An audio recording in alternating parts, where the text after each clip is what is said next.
All right, today we're going to be talking about the Great Flood of 1862. You might have heard of this before, and I've certainly heard of this before, but I didn't actually know all that much about it, which is why I wanted to do a little research on this.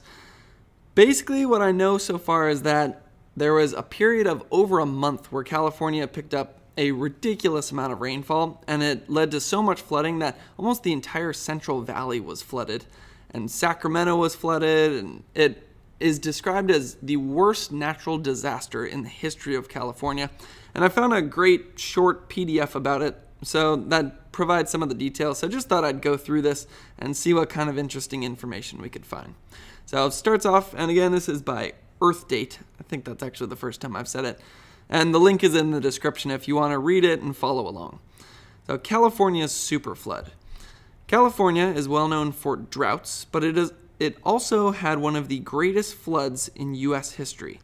In 1861, California had been in drought for 20 years, and most of the state's residents lived around San Francisco and in the Central Valley.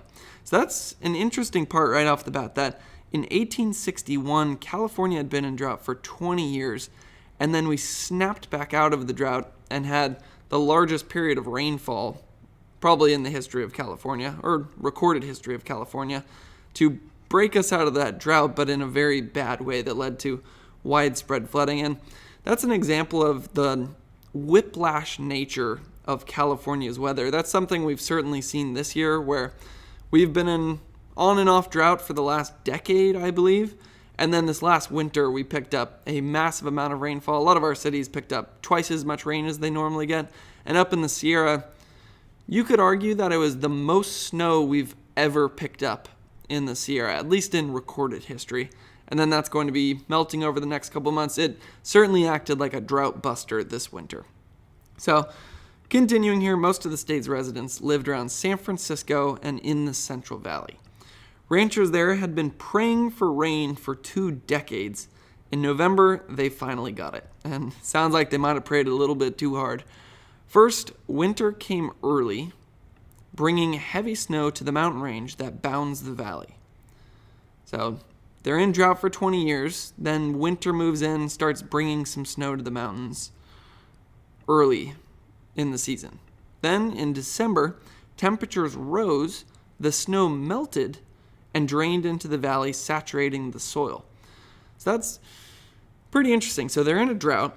It becomes very cold, probably in maybe October and November. They start to pick up early snowfall, but then in December, it gets really warm again.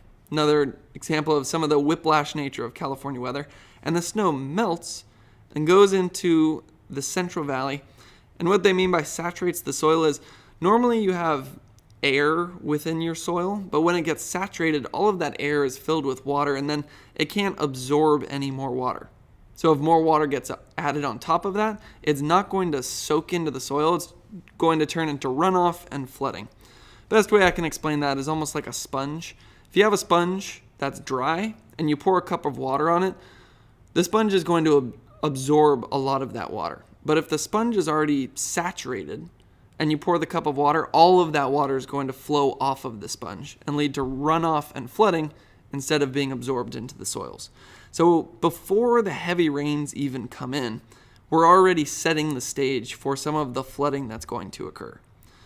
Then the rains came, and it didn't stop for 43 days. Wave after wave of storms rolled in from the Pacific, bringing more than 10 feet of rain and snow. Creeks became rivers, sweeping entire towns away. Rivers jumped their banks and cut new channels. But much of the water was trapped in the Central Valley, which became an inland sea, stretching 300 miles north to south, in places 60 miles wide.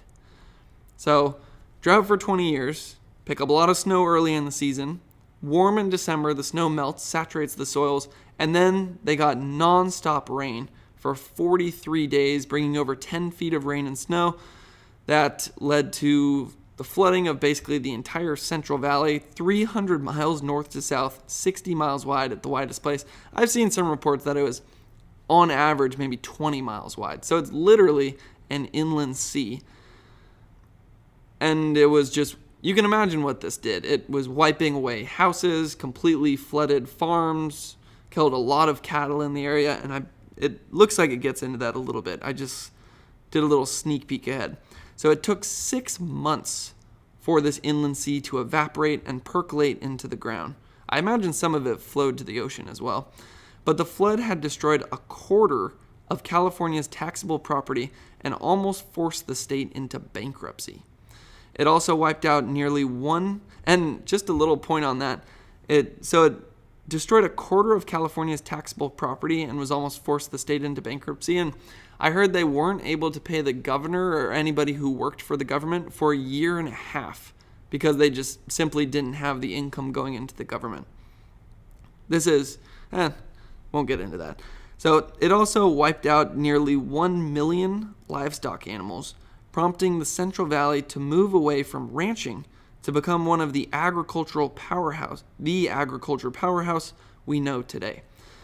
I believe the ranching culture at this time was called the rancheros, and I was reading one thing that said the rancheros were kind of on their way out a little bit, but then this flood came in and just accelerated the kind of downward trend in ranching and then led to the agriculture powerhouse we know today. I actually did a whole video on water in California, and one of the biggest things I found is 40% of our annual water budget goes to agriculture because we produce a massive amount of the nation's food.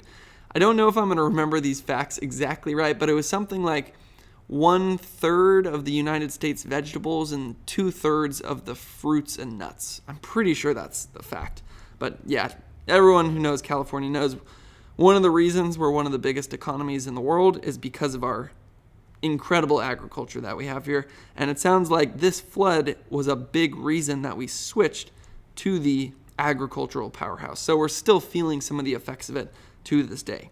Superstorms like this come along every 150 to 200 years, and we'll talk more about them on a future Earth date. So that's the company that's putting this together. So now let's continue reading some of the bullet points. We've got a nice little background for the California superflood. Synopsis. In the 1840s and 1850s, and if you're wondering how long this is, it's this page of bullets and then one short little summary at the end. So pretty quick, concise report. That's why I picked this one. In the 1840s and 1850s, California was exceptionally dry. So by the fall of 1861, California ranchers were hoping for rain. In late November, they got what they were wishing for, and then some. It didn't stop raining for 43 days, and by January of 1862, the Central Valley was filled with an inland sea. It was the largest flood in the recorded history of California, and I'd imagine one of the largest floods, maybe even in the history of the world. Huge storms like these are now known as atmospheric rivers. Atmospheric rivers strike the U.S. West Coast several times a year on average, but can strike even more often in a particularly stormy year. Megastorm atmospheric rivers, like struck in 1861 to 1862, occur about every 150 to 200 years, and probably pose a greater risk to the state than earthquakes. And if you're doing the math on this just like I am, it seems like just like we are due for another big earthquake, we are due for another one of these big storms. It says it happens every 150 to 200 years. I'm not going to do the math right here, but that looks to be about 150 years ago. So we're getting into that period where we could have another one coming in. Now, this last winter, we did pick up a massive amount of rainfall. We had, I believe, normally you'll have maybe 3 to 5 atmospheric rivers per year, and that brings about 30 to 50% of California's average rainfall for the entire year, just in 3 to 5 big storms. And this last winter, I believe we had 12 atmospheric rivers.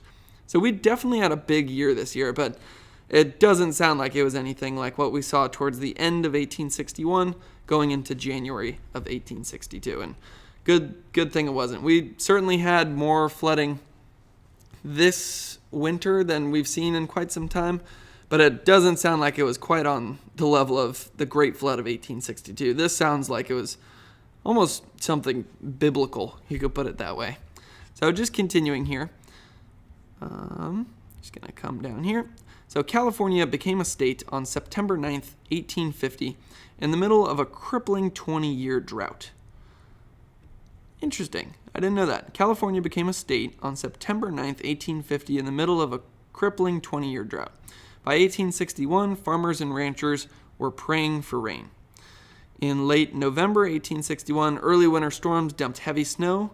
So it was November, not October, in Northern California and Oregon. That's what we were reading about earlier, where it became cold early, so then they were able to pick up some snow.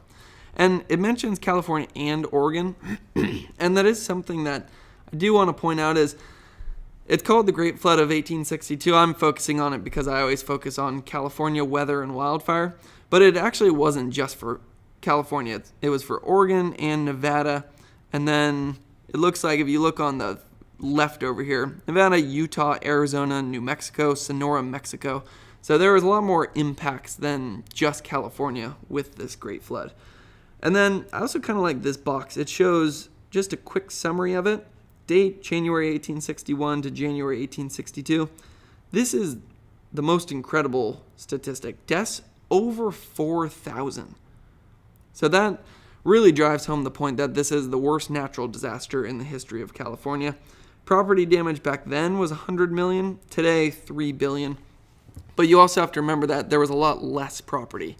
So I read one fact that said if this were to happen today, it would most likely could lead to $1 trillion natural disaster, which would just be unheard of. So in early December, temperatures rose and the snow started melting, saturating the parched soils of the Central Valley. We talked a lot about that. On December 9th, a huge storm rolled in from the Pacific, followed by waves of torrential storms along the west coast from Mexico to Canada that lasted for weeks, filling streams, rivers, and normally dry washes and lake beds. So, sounds like we had a big winter storm, but then we started picking up atmospheric river after atmospheric river. And I should just define that. That's where you tap into some tropical moisture and you start bringing in a lot of... It makes sense that some of the snow melted because when you get this set up, it does bring some warmer air in from the tropics, but it also brings in a lot of moisture. And then when that goes into California, it bumps into our coastal range and then it bumps into the Sierra. And as it's lifted up and rises, as you go up in the atmosphere, things get cooler. So then all of this water vapor and moisture from the tropics, if you've ever been to the tropics, you know it's pretty moist down there. There's a lot of ocean that's evaporating. So it bumps into the mountains, it's lifted up. As it rises, it cools down. As it cools down, the air can't hold as much moisture and it's squeezed out almost like a sponge. So this river of moisture from the tropics was being squeezed out over California for 43 days. And that's why we had such bad flooding. So we just read this. Now let's go on to here. By early January 1862, California was soaked. So by early January, they're already soaked. But on January 9th, 2 superstorms hit back to back. On January 18th, a heavy downpour lasted more than 24 hours, but finally brought an end to the 43-day deluge that had produced more than 10 feet of rain and snow. As spring temperatures rose, the heavy snowpack melted, causing continued inundation of towns and fields in California and surrounding states for months. So right when they thought the storms were over, it's actually like there's a reservoir of storms just sitting up in the mountains. And then as those melted, it just continued to add to the flooding on the already saturated soils and the already flooded Central Valley. And that's actually something that we're concerned about right now in California. I already mentioned this, but we have a record snowpack in the Sierra. Northern Sierra picked up 2 times as much snow as normal. Southern Sierra 3 times as much snow. And as that melts over the next couple of months, there is the concern that it's going to melt kind of too fast, and then it's going to lead to some flooding and that they are purposely letting some water out of our reservoirs right now to try to create some wiggle room for the snow melt. But there's the most snow that we've ever seen up there. So it's a little bit unprecedented about exactly what's going to happen. So that's why we are watching that closely. And we've already seen one flood watch pop up we'll most likely see more over the next month or two as that snow melts. Now, on a more brighter note, I saw a video of Yosemite Valley or Yosemite Falls yesterday, and it looks absolutely beautiful right now. It most likely will for the next 1 to 3 months. I don't know how long it'll actually take for the snow to melt. But yeah, pretty great time to go up to Yosemite if you want to enjoy the great view up there. Yosemite Falls Trail, it's very strenuous, but it's worth it because the view is amazing at the top. So just getting back to the Great Flood. The Great Flood of 1861 to 1862 was the largest flood in the recorded history of California, Nevada, and Oregon. Streams and rivers emanated from the Sierra Nevada mountains, became treacherous torrents, sweeping entire towns and mining camps away. The Central Valley became an inland sea that stretched 300 miles from north to south and ranged from 12 to 60 miles, roughly 20 to 100 kilometers wide. Then coming back up here, the San Gabriel and San Diego rivers cut new channels to the sea, but severe flooding in Southern California was less devastating than farther north because it was very sparsely populated at the time. That's certainly not the case anymore, with only 11,000 people living in Los Angeles County. Oh man, that would be amazing traffic-wise if only 11,000 people still lived in Los Angeles County. You can see this picture though. I don't know what town this... Oh, it's supposed to be Sacramento right here, where you see all the buildings. Kind of looks like an old Western. But then the entire street is filled with water and people are actually canoeing around. And then... So that was the sheet music cover. That's kind of cool. And then coming back over here, continuing our little background. In 1860, the population of California was 380,000. And most lived in the Central Valley, which is very unfortunate because that's where the bulk of the impacts of this Great Flood were. I always think it's kind of funny that we called it Great Flood. I doubt the 380,000 people living in California at the time thought it was great. California's state capital, Sacramento, was located in a broad floodplain at the intersection of the Sacramento and American rivers. I don't know if it's going to say this. I haven't read these bullets yet. But the flooding in Sacramento was actually so bad that they had to move the state capital to San Francisco for a little bit. So on January 10th, 1862, the levees around Sacramento broke, flooding the city and forcing the newly elected governor, Leland Stanford, to travel by rowboat to the flooded Capitol building for his soggy inauguration. On January 22, the entire state legislature relocated to San Francisco. Oh, that's the fact I just said. For 6 months while Sacramento dried out. And it says at least 21 people died. Maybe in Sacramento, but I see what might be happening here. So the Great Flood of 1862, this says 4,000 deaths. That is most likely including everywhere that was impacted. So California, Nevada, Utah, Arizona, New Mexico, Sonora, Mexico. Whereas this one says at least 21 people died. Interesting. So maybe most of the deaths from the super flood weren't actually in California. Although it certainly had huge impacts on cattle, and it looks like we'll get into that in the second bullet here. Flooding destroyed 1 in 8 houses and carried mining equipment great distances. As much as 25% of California's taxable property was destroyed, and the state was nearly forced to declare bankruptcy because of the cost of damages and the lost tax revenue. So 25% of California's taxable property was destroyed. And 1 in 8 houses and a bunch of mining equipment were simply carried away. And then here's where it gets into the cattle statistics.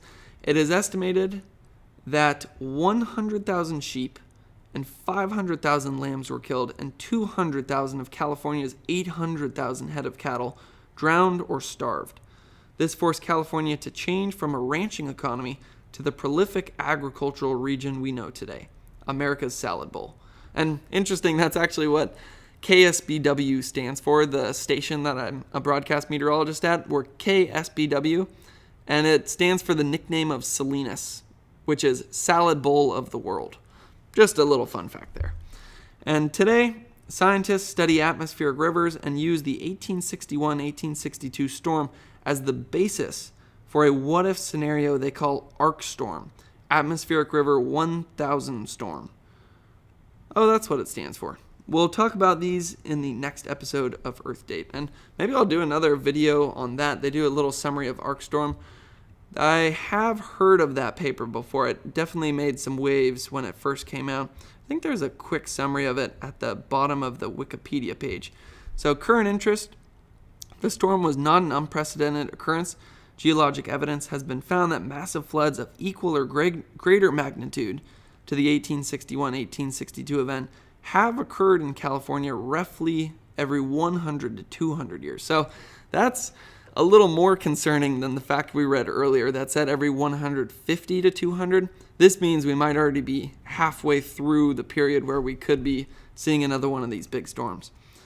The United States Geological Survey has developed a hypothetical scenario known as the arc storm, which would occur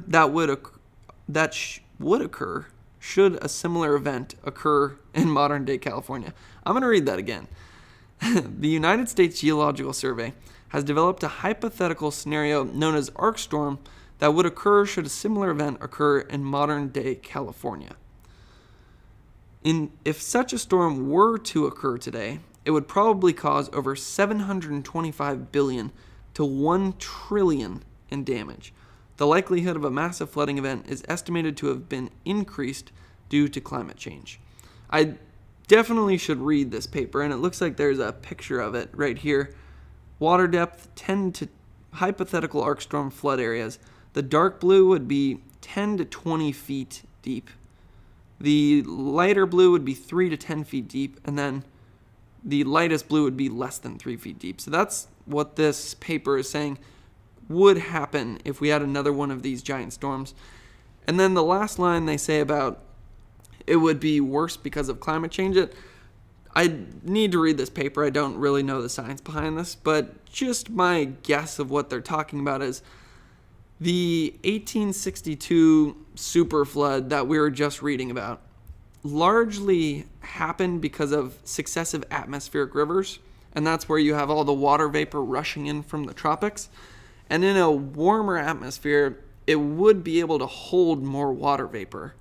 So then it would be able to transport more water vapor to California, and then when that's squeezed out as it bumps into our mountains, it would lead to potentially more flooding. I'd imagine that's what they go into that paper, but yeah, maybe I'll do another video where I read that and review it and just see what we can all learn together. So I certainly felt like I learned something about the California superflood or the Great Flood of 1862. Hopefully you did too, and you can stay tuned for more videos. And I'm also going to do a short form video just doing a quick summary of the key points that we learned, so you can check out my channel if you want to see that.